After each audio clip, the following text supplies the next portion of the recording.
ভারত সরকারের কৃষি মন্ত্রক এবং দূরদর্শন শান্তিনিকেতন নিবেদিত কৃষি দর্শন অনুষ্ঠানে আপনাদের স্বাগত। আজকে এই অনুষ্ঠানের বিষয় সারিতে বোনা ধান চাষ। এই বিষয়ে কথা বলবেন ডক্টর স্বপন কুমার মাইতি, অধ্যাপক, পল্লী শিক্ষা ভবন, বিশ্বভারতী। নমস্কার স্বপনবাবু। নমস্কার। স্বপনবাবু, আমাদের বাঙালিদের তো প্রিয় খাদ্য হলো চাল, কিন্তু দেখা যাচ্ছে যে এই চাল উৎপাদনের জন্য ধান চাষের ক্ষেত্রে বর্তমানে এক সংকটজনক পরিস্থিতি দাঁড়িয়েছে। প্রায়শই শোনা যাচ্ছে যে কৃষক বন্ধুরা বলছেন যে ধান চাষ খুব একটা লাভবান হচ্ছে না। তো এই ব্যাপারে যদি আমাদের একটু ব্যাখ্যা করেন যে এই সংকটজনক পরিস্থিতিটা কি এবং এর থেকে মোকাবিলা কিভাবে করা যেতে পারে, এই নিয়ে যদি আমাদেরকে কিছু বলেন। হ্যাঁ, আপনি খুব গুরুত্বপূর্ণ একটি প্রসঙ্গ তুলেছেন। তো ধান চাষ সত্যি একটা সংকটজনক পরিস্থিতির মধ্য দিয়ে যাচ্ছে। এই প্রসঙ্গে আমি তিনটি দিক তুলে ধরতে চাই: একটা প্রযুক্তিগত দিক, পরিবেশগত দিক এবং অর্থনৈতিকগত দিক। প্রথমে বলি অর্থনৈতিক দিকটা। বর্তমানে বাজারে ধানের দাম নেই, চাষি ভাইয়েরা বাজারে সেই ধানের দাম পাচ্ছে না। অন্য দিক হচ্ছে প্রযুক্তিগতভাবে চাষি ভাইরা এখন এমন উচ্চ ফলনশীল ধানের জাত পাচ্ছে না যাতে করে প্রচুর পরিমাণ ফলন হয়। অন্য দিক থেকে একই জমিতে একই পরিমাণ সার প্রয়োগ করে একই ধরনের পরিচর্যা করে একই জাতের জন্য আজ থেকে 10 বছর আগে যে পরিমাণ ফলন পেত, এখন সেই পরিমাণ ফলন পাচ্ছে না, বরং বেশি বেশি করে খরচ করতে হচ্ছে।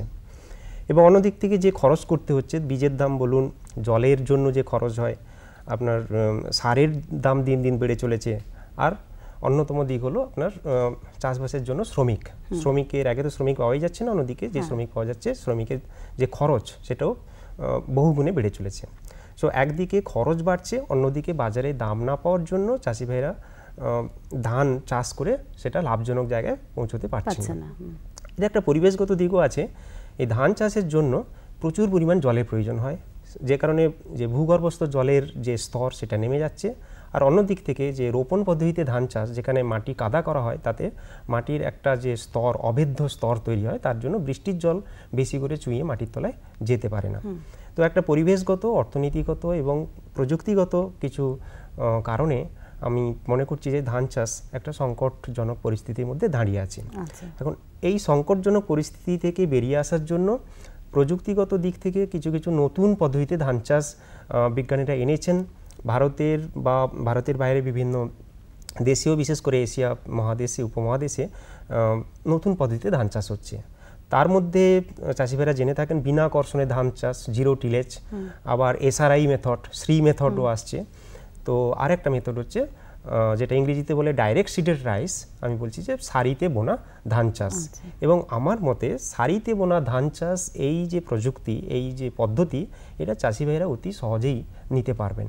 সেই জন্য আমি সারিতে বোনা ধান চাষটাকে বেশি করে গুরুত্ব দিতে চাইছি। আচ্ছা, কিন্তু এই সারিতে বোনা ধান চাষের কথা বলে সাধারণত চাষি ভাইরা ভাবেন যে এটা পুরনো পদ্ধতি। তো এই ব্যাপারে আপনার মন্তব্য কি? আপনি ঠিকই বলেছেন। আমি নিজেও চাষি ভাইদের সঙ্গে কথা বলতে গিয়ে দেখেছি যে বললে ওনারা মনে করেন যে পুরনো যে আমরা বোয়ালি পদ্ধতিতে ধান চাষ করতাম, তো এটা সেটাই। এখানে একটু ঠিক করে বুঝতে হবে যে আগে পুরনো পদ্ধতিতে ধানটা ছিটিয়ে বোনা হতো। এখন এই মুহূর্তে আমিও দেখতে পাই 2-4 জন চাষি ভাই এই বীরভূম জেলাতেও যারা ছিটিয়ে এখনও ধান বুনে যাচ্ছেন, ধান চাষ করে যাচ্ছেন।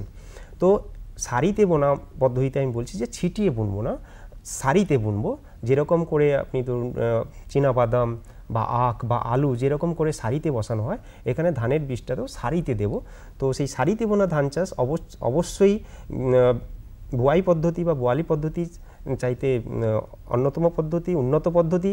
এবং এই পদ্ধতিতে ধান চাষ করে রোপণ পদ্ধতিতে যেরকম ফলন পাওয়া যায়, প্রায় সেই রকম ফলন এবং কোনো কোনো ক্ষেত্রে বেশি ফলনও পাওয়া যাবে যদি ঠিকমতো আগাছা দমন করে রাখা যায় এবং ফসলটাকে ঠিকমতো দাঁড় করানো যায়। আচ্ছা, এই যে রোপণ পদ্ধতির কথা বলছেন, রোপণ পদ্ধতির তুলনায় সারিতে বোনা ধান চাষ কি কি অর্থে গুরুত্বপূর্ণ, বা এর সম্ভাবনার দিকগুলোই বা কোন দিকগুলোকে আমরা বলতে পারি?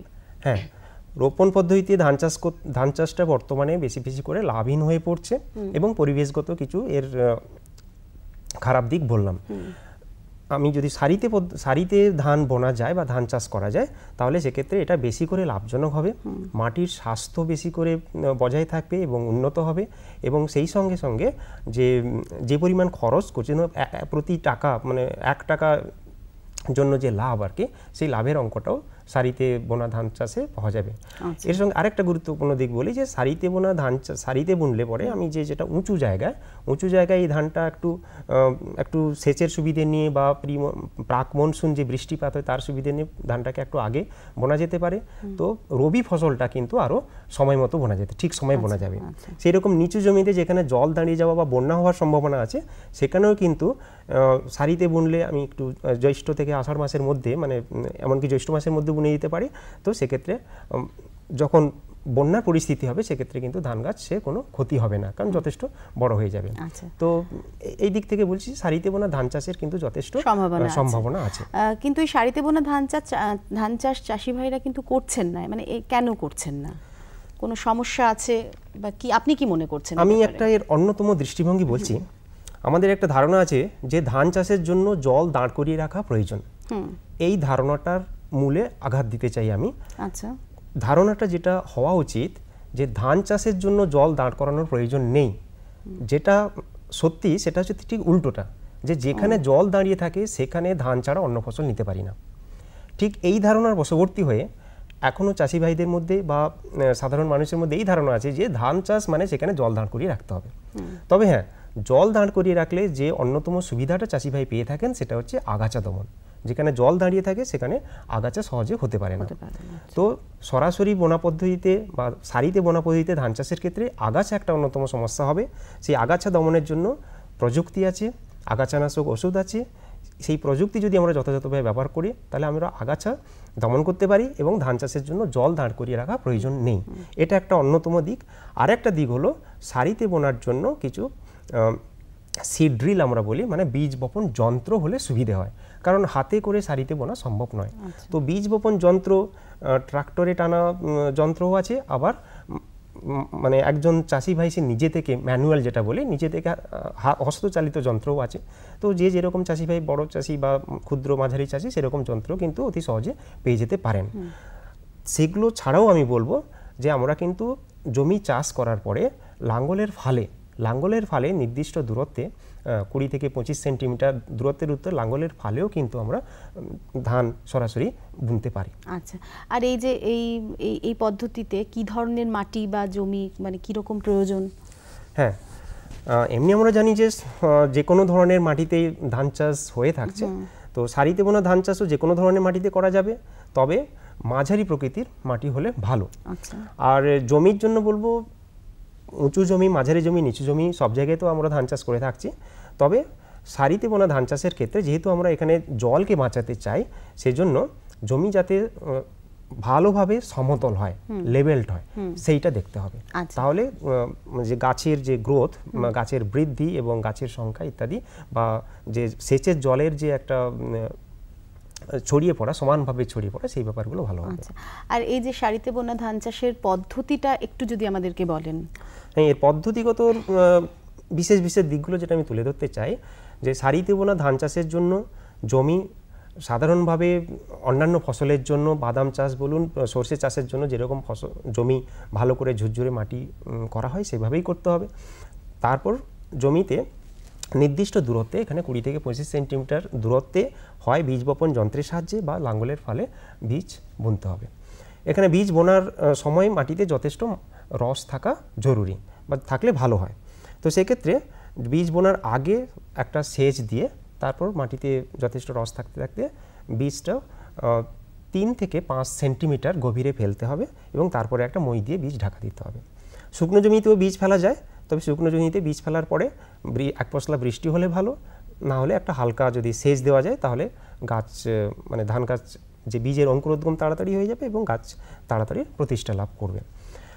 এই ক্ষেত্রে বীজের পরিমাণ অনেক কম, বিঘা প্রতি 3 কেজি বীজ যথেষ্ট।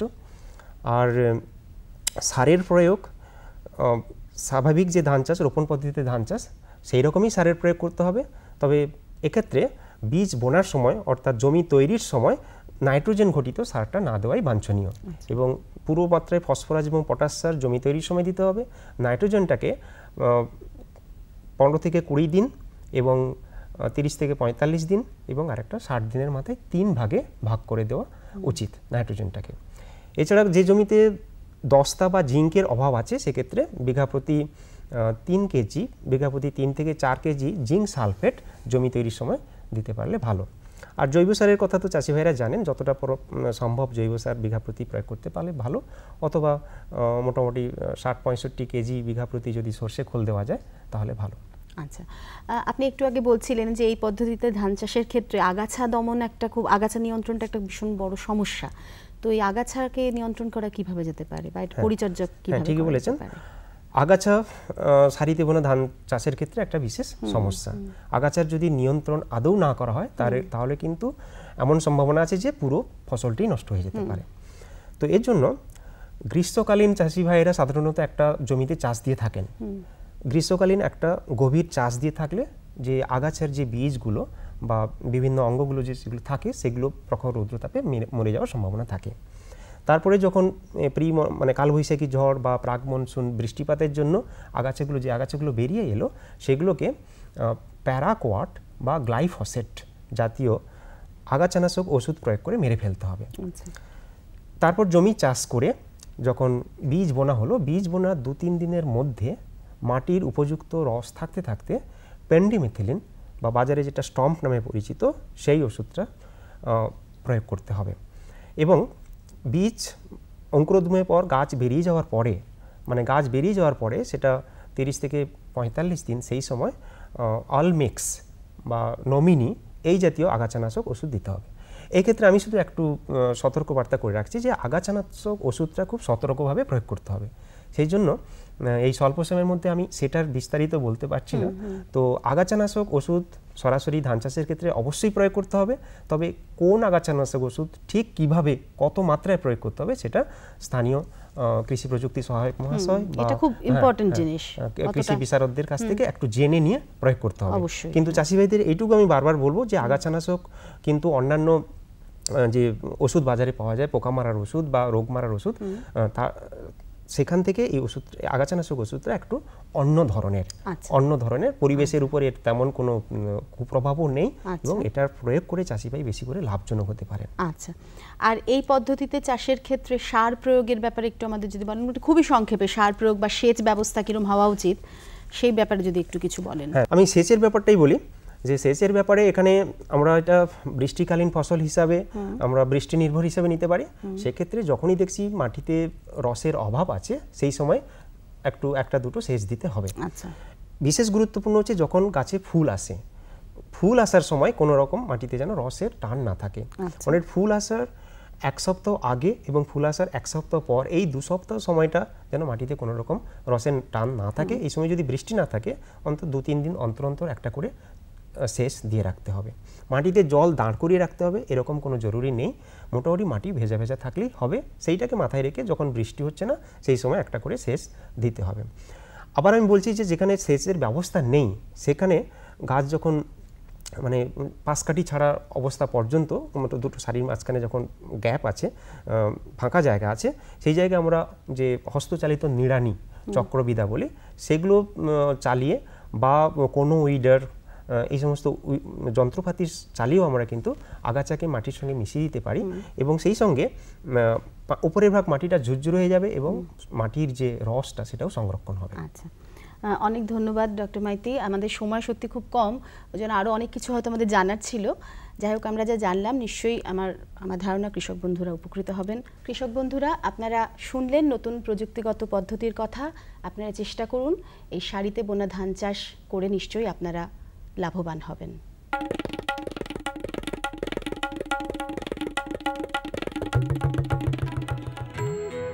ওমা, আমি স্কুলে পড়তে যাচ্ছি। হ্যাঁ, স্কুল? বিয়ের সময় তুমি না বলেছিলে তুমি লেখাপড়া জানো? আরে মা, ফার্ম স্কুলে যাচ্ছি চাষের বিষয়ে নতুন নতুন কথা শিখতে। আপনিও চলুন। ফার্ম স্কুল, যেখানে জমিতে ফসল বৃদ্ধির প্রত্যেকটি কথা চাষিদের শেখানো হয়, যেমন মাটির হিসেবে সঠিক সার, ভালো বীজ আর প্রয়োজন অনুযায়ী কীটনাশক। কেননা কম খরচে বেশি লাভ। সুগন্ধের মাতোয়ারায়, সুস্বাদের বাহারে, উন্নতির সুরেতে, ফুটে ওঠা হাসিতে, সবুজে ভরা গাছপালায়, বড় বড় ব্যবসায়, সুমধুর সুকণ্ঠে, হাসি খুশির আগমনে। এনেছেন বাগান পরিচর্যা মিশন। আমরা চাই আপনার সুখ সমৃদ্ধি। আজকে আমরা আলোচনা করব সবুজ গোখাদ্যের যে গুরুত্বপূর্ণ ভূমিকা সেই প্রসঙ্গে। গবাদি পশু পালনে সবুজ গোখাদ্যের কিন্তু একটি অপরিসীম ভূমিকা আছে, বিশেষ করে দুধ উৎপাদনের ক্ষেত্রে। এই বিষয়ে আলোচনার জন্যে আমাদের মধ্যে রয়েছেন বিশ্বভারতীর পল্লী শিক্ষা ভবনের বিভাগীয় প্রধান তথা অধ্যাপক ডক্টর সরোজ কুমার পাইন। সরোজদা, আপনাকে স্বাগত আমাদের অনুষ্ঠানে। প্রথমেই যেটা জিজ্ঞেস করব যে মানে দুধ তো আমাদের সকলেরই প্রিয়, মানে আমিষাশী নিরামিষাশী নির্বিশেষে দুধ একটি অত্যন্ত গুরুত্বপূর্ণ অংশ আমাদের খাদ্য তালিকার, এবং আমাদের পুষ্টির ক্ষেত্রেও সেটার গুরুত্ব অপরিসীম। গবাদি পশুর ক্ষেত্রে কম খরচে কি করে আমরা দুধ পাবো, সেক্ষেত্রে কিসের প্রয়োজন, সেটা যদি আপনি বলেন। আমরা বলে থাকি যে মিল্ক প্রোডাকশনে অর্থাৎ ডেয়ারি ফার্মিংয়ে গ্রিন ফডার হচ্ছে একটা অপরিহার্য। তার কারণ হচ্ছে যে গ্রিন ফডার যদি না থাকে, অর্থাৎ সবুজ ঘাস যদি না থাকে, তাহলেও কি দুধ দেবে না? নিশ্চয়ই দেবে। এবং সেক্ষেত্রে কস্ট অফ প্রোডাকশন, অর্থাৎ প্রতি লিটার দুধ তৈরি করতে খরচটা অনেক বেড়ে যাবে। কেবলমাত্র দানা জাতীয় খাদ্য সরবরাহ করে আমরা দুধ উৎপাদন করতেই পারি, খুব বেশি পরিমাণেও করতে পারি, কিন্তু সে দুধটা হচ্ছে অনেক দাম পড়ে যায়। সেই জন্যই আমরা চাষিদেরকে বলি, তোমরা সারা বছর কীভাবে গোখাদ্য নিজেরাই জমিতে করে নিতে পারবে সেই রকম তালিকা তাদেরকে আমরা পৌঁছে দিই, এবং তারা সেইটা চেষ্টা করে ফলো আপ করার। কিন্তু হয়ে যাচ্ছে কি, দেখা যাচ্ছে যে দিনের দিন আমাদের চারণভূমি কমে যাচ্ছে, তারপর হচ্ছে চাষের জমি কমে যাচ্ছে। সেক্ষেত্রে তারা একটু অসুবিধায় পড়েছে, যার ফলে যে বিভিন্ন ধরনের ঘাসের চাষের কথা আমরা বলে থাকি তারা অনেকটাই করতে পারে না। এবং তার জন্যই হচ্ছে কি, দিনের দিন এইরকম গবাদি পশুদেরকে ঘাস খুব একটা দিতে পারছে না, যার জন্য কস্ট অফ প্রোডাকশন অনেক বেড়ে যাচ্ছে। দুধের মিল্ক প্রাইস যতটা হওয়া উচিত তারা সমবায় পদ্ধতিতেও তারা ততখানি পাচ্ছে না। ফলে অনেক চাষি এই ডেয়ারি ফার্মিং থেকে অনেকটা পিছিয়ে আসার চেষ্টা করছে। আচ্ছা, সারা বছর কি এই সবুজ গোখাদ্যের যোগান দেওয়া সম্ভব? হ্যাঁ, সারা বছর সবুজ গোখাদ্য সেটা কীভাবে সেটা যোগান দেওয়া সম্ভব। তার কারণ হচ্ছে যে আমরা যদি এই মে জুন থেকেই ধরি, তো কিছু কিছু ফডার আছে, যেমন হচ্ছে যে জোয়ার, অর্থাৎ যেখানে গামা বলা হয়, এবং তার সঙ্গে বরবটি, তারপর হচ্ছে ভুট্টা, এগুলো চাষ করা যেতে পারে এবং চাষ করা যায়। তারপরে তারা অত 2-3 মাস পরেই সেগুলো থেকে কেটে আবার গবাদি পশুদেরকে খাওয়ানো হয়। এইভাবে বর্ষাটা চলবে, তারপরে বর্ষার পরে আবার শেষের দিকে আবার আমরা রবি শস্যের সঙ্গে আমরা বুনতে পারবো বিভিন্ন ধরনের লেগিউমস জাতীয়, অর্থাৎ বার্সিম, লুসার্ন, ভুট্টা, প্লাস এক ধরনের সর্ষে আছে, সেটাকেও আমরা গবাদি পশুর খাদ্য হিসেবে আমরা ব্যবহার করে থাকি, সেটা আমরা পাচ্ছি। আবার হচ্ছে কি যে কিছু কিছু গ্রিন ফডার আছে যেগুলো কিনা বহু বর্ষজীবী। এগুলো যেটা বললাম এতক্ষণ, সেটা হচ্ছে 1 বর্ষজীবী, অর্থাৎ একবার লাগালাম, তারপর কয়েকটা কাটিংস পেলাম, সেটা হয়ে গেল, গাছটা মরে গেল। কিন্তু কিছু গাছ আছে মানে গ্রিনস আছে যেগুলো হচ্ছে যে একবার লাগালে তারা বহুদিন থাকে, যেমন হচ্ছে হাইব্রিড নেপিয়ার, গিনি গ্রাস, স্টাইলো। এগুলো হচ্ছে আমরা অনেক দিন ওখান থেকে আমরা প্রোডাকশনটা পেতে পারি। অর্থাৎ একজন চাষি তার যদি যে যতটা পরিমাণ জমি আছে 1/3 যদি সে কেবলমাত্র এই ধরনের ঘাস, যেটা সারা বছর চাষ করা যায়, যেমন সুবাবুলও তার মধ্যে একটা, তো সেখান থেকে আমরা সারা বছর ওই গ্রিন ফডার গবাদি পশুর জন্য পেতে পারি। শুধু তাই নয়, আমরা দেখিয়েছি যে এই সমস্ত চাষে ওই মাটির উর্বরতাও বৃদ্ধি পায়। সবুজ ঘাসের তো বিকল্প নেই, এটা আমরা বুঝতেই পারছি আলোচনার সূত্রে, কিন্তু মানে যদি সবুজ ঘাস না থাকে, তার বিকল্পের কথা আপনি যেটা বলছেন, মানে সেগুলো কিভাবে চাষ হবে বা সেগুলো কিভাবে আমরা করব? সবুজ ঘাসের বিকল্প নেই, এটা ঠিক কথাই, এটা অপরিহার্য। তার কারণ বলছি যে সবুজ ঘাস দিলে পরে একটা হচ্ছে কস্ট অফ প্রোডাকশন কমে যায়, আর সবুজ ঘাসের পরিবর্তে আমরা ভিটামিন, অর্থাৎ সবুজ ঘাসের মধ্যে থাকে ভিটামিন এ, কিছু মিনারেলস, অর্থাৎ প্রিকারসার অফ ভিটামিন এ, এগুলো থাকছে। এগুলো না থাকলে পরে ওই গবাদি পশুর নানা ধরনের রোগ হতে পারে এবং দুধের প্রোডাকশনও কমে যায়, এবং সেক্ষেত্রে আমরা নির্ভরশীল হয়ে যাই দানা জাতীয় খাদ্যের প্রতি। কারণ দানা জাতীয় খাদ্য, একটা গরু যদি সারাদিনে 10 লিটার দুধ দেয় তাহলে অন্তত 5 কেজি দানা জাতীয় খাদ্য তাকে দিতে হয়। সেই দানা জাতীয় খাদ্যটা কমে যাবে যদি আমরা গ্রিন ফডার দিই। অর্থাৎ গ্রিন ফডার দিলে পরে দেখা যাচ্ছে যে আমরা 1 কেজি বা 2 কেজি দানা জাতীয় খাবার দিলাম, তাকে 30 থেকে 50 কেজি পর্যন্ত আমরা ঘাস দিলাম। কারণ হচ্ছে যে 1 কেজি দানা জাতীয় খাদ্যের দাম হচ্ছে প্রায় এখন 12 টাকা 14 টাকা এরকম কেজি পড়ে যাবে, কিন্তু ফডার অর্থাৎ গ্রিন ফডার তৈরি করতে পার কেজি 1 টাকাও পড়বে না। এইভাবে আর কি চাষিদের কাছে এটা লাভজনক। আচ্ছা আচ্ছা, যখন অনেকটা পরিমাণে, খুব বেশি পরিমাণে যখন সবুজ ঘাসের উৎপাদন হচ্ছে, তখন কি অসময়ে, অর্থাৎ যখন সবুজ ঘাস উৎপাদন হচ্ছে না তার জন্য কি আমরা কিছুটা সরিয়ে রাখতে পারি? নিশ্চয়ই। বা তার সেক্ষেত্রে পদ্ধতিগুলো, সেই ক্ষেত্রে পদ্ধতি আমরা যেরকম এখন যেমন আমের সময় যেভাবে আমরা প্রিজার্ভ করি, নানা রকম আচার তৈরি করি, এগুলো করি, তো সেই রকমই আর কি যখন প্রচুর পরিমাণে প্রোডাকশন হয় সেই সময় আমরা দুটো পদ্ধতিতে আমরা ওই গ্রিন গ্রাসটাকে প্রিজার্ভ করে রাখতে পারি। একটাকে বলি আমরা হে, অর্থাৎ কিছুই না, ঘাসটা যখন ফুল ফুটছে সেই সময় তাকে কেটে সিম্পলি সানড্রাই, অর্থাৎ রোদ্রে শুকিয়ে নিয়ে তাকে আটি বেঁধে রেখে দেওয়া। ও সারা বছর ধরে কিন্তু ওর নিউট্রিটিভ ভ্যালু, অর্থাৎ ওর খাদ্যগুণ একই থাকবে, কোথাও কমছে না। আর একটা পদ্ধতি হচ্ছে সাইলেজ। এটা চাষিদেরকে একটুখানি জানতে হবে কিভাবে করা হয়, কারণ এটা করা হয় মানে সেখানে যেন কোনো রকমের বাতাস থাকবে না, অক্সিজেন থাকবে না, মানে অ্যানারোবিক কন্ডিশনে সাধারণত এইটা তৈরি করা হয়। ওই সবুজ ঘাস মানে কুচি কুচি করে কেটে একটা গর্তের মধ্যে রেখে এবং খুব প্রেসার দিয়ে ওপরে ঢাকনা দিয়ে দেওয়া হয় খুব সুন্দর করে, যাতে ভিতরে কোনো রকম হাওয়া থাকে না।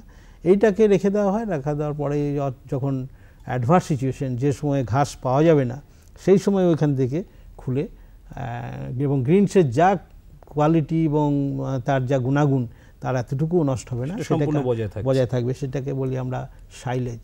আচ্ছা সরোজদা, যেটা হচ্ছে যে মানে আরেকটা যেটা গুরুত্বপূর্ণ বিষয় সেটা হচ্ছে যে মানে গোখাদ্য যখন আমরা দিচ্ছি কি পরিমাণে দেব?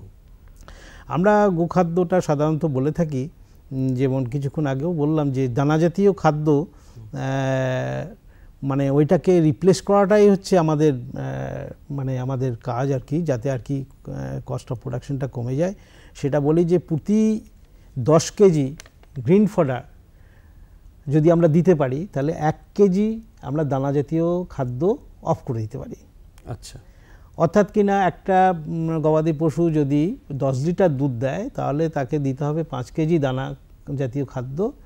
সেই 5 কেজি দানা জাতীয় খাদ্য থেকে আমরা অন্তত 3 কেজি পর্যন্ত অফ করে দিতে পারি। সেই 3 কেজি 3 10 30 কিলোগ্রাম আমরা ঘাস দিয়ে দিলাম আর মাত্র 2 কেজি দানা জাতীয় খাবার দিয়ে দিলাম, তাহলেই কিন্তু দেখা যাবে যে প্রতিদিনের হিসেব, এটা প্রতিদিনের হিসেব। আচ্ছা, হ্যাঁ, সে ওই এছাড়াও ও তো প্রতিদিন অন্তত 10 থেকে 15 কেজি খড় খাবে, অন্তত 100-150 লিটার জল খাবে, সেগুলো আছি, প্লাস কেবলমাত্র এই সবুজ ঘাসটা আমরা এইভাবে দিলাম। আরও একটা জিনিস মনে রাখতে হবে, ঘাস তো আমরা দুটো জাতের কথা বলে থাকি। একটা হচ্ছে শরীরে শক্তি যোগায়, অর্থাৎ যেটা ঘাস জাতীয়, সেটা হচ্ছে জোয়ার, বাজরা, মেইজ, ওটস, এই ধরনেরগুলো, এগুলো ঘাস জাতীয়।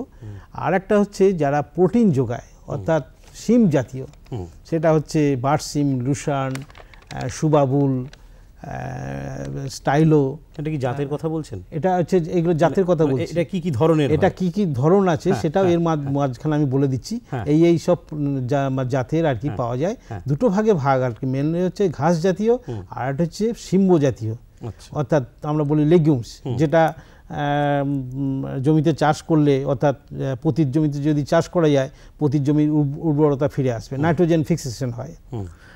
তো সেই জন্য আমরা বলি যে ঘাসটা ওইভাবে আমরা রিপ্লেস করতে পারি। আর এই দু ধরনের যেটা ঘাসটা বললাম, একটা ঘাস হচ্ছে যে লেগুম, সেটা কিন্তু 1 ভাগ থাকবে, 1 ভাগ থাকবে।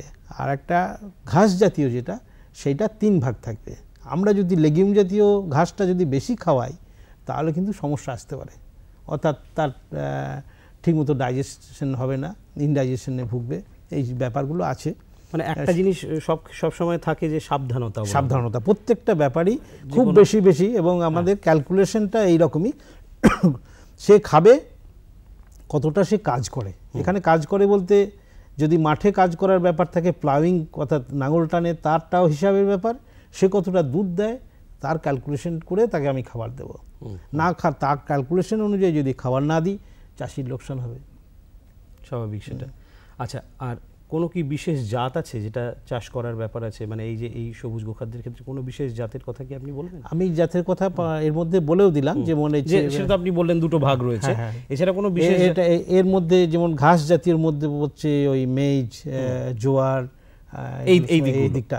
আর একটা হচ্ছে সিম্ব জাতীয় মধ্যে পড়ছে যে বরবটি, রাইস বিন, তারপর হচ্ছে বারসিম, লুসান, এগুলো আছে। আচ্ছা, আরো 2-3টে ঘাসের কথা বলেছি যেটা কিনা 12 মাস হয়ে থাকে, অর্থাৎ বহু বর্ষজীবী, হাইব্রিড নেপিয়ার। সেটা মানে চাষি চাষ করতে পারে, একটা জায়গাতে লাগালে বেশ কয়েক বছর সেখানে থেকে ফসল পাবে। আর হচ্ছে নালা নর্দমা যেখানে এমনি পড়ে আছে প্রতির জায়গাতে প্যারাগ্রাস, খুব সহজেই সেখান থেকে প্রোডাকশন পেতে পারবে। বাড়ির ধারে ধারে যদি সুবাবুল লাগিয়ে দেওয়া হয়, সুবাবুলের ডালপালা থেকে যে পাতাটা, সেই পাতাটা থেকেও সবুজ গোখাদ্য হিসেবে সে গবাদি পশুকে খাওয়াতে পারবে। এই সবগুলো হচ্ছে মানে আলাদা রকমের কিছু জাত। আরও একটা কথা হচ্ছে যে আমরা বলি অনেক জায়গাতেই আছে যে যেখানে ফডার ঠিকমতো পাওয়া যায় না, সেক্ষেত্রে আমরা কিছু গাছের পাতাকেও ফডার হিসেবে ব্যবহার করি। এখন অ্যাজোলা যদি আমরা প্রোডাকশন করি, অর্থাৎ কচুরি পানার মতো ছোট ছোট পানারি জাতীয় যদি জলজ উদ্ভিদ, সেটাকে আমরা প্রোডাকশন খুব সুন্দর, এটার অনেক গুণ আছে অ্যাজোলা। সেই অ্যাজোলা বাড়িতে কিছু ছোট ছোট জায়গাতে চৌবাচ্চার মধ্যে জলের মধ্যে দিলে আমরা ওটা কয়েকদিনের মধ্যেই প্রোডাকশন বেশি হবে এবং সেটাকে আমরা ফডার হিসেবে ব্যবহার করতে পারবো। এগুলো আছে। সরোজদা, যেটা একটা প্রশ্ন সেটা হচ্ছে যে মানে আমরা জানি যে সবুজ গোখাদ্য কিন্তু মানে একেবারে একটা অনুর্বর জমিকে উর্বর করে তোলার ক্ষমতা রাখে।